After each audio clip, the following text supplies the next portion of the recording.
Masjid Agung Palembang Ramadan tahun ini menyiapkan 400 nasi bungkus dan takjil untuk buka puasa para jamaah.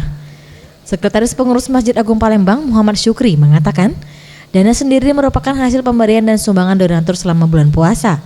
Jemaah yang berbuka nantinya akan disediakan nasi bungkus dan takjil yang dapat menjadi menu berbuka.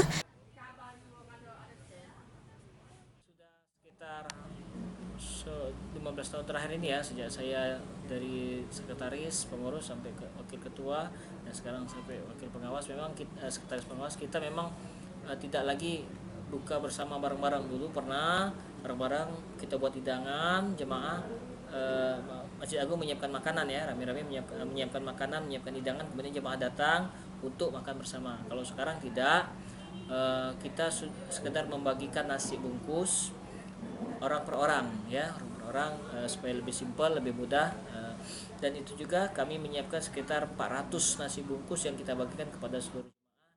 Kaum duafa yang berada di sekitar kawasan masjid juga akan diberikan oleh pengurus masjid.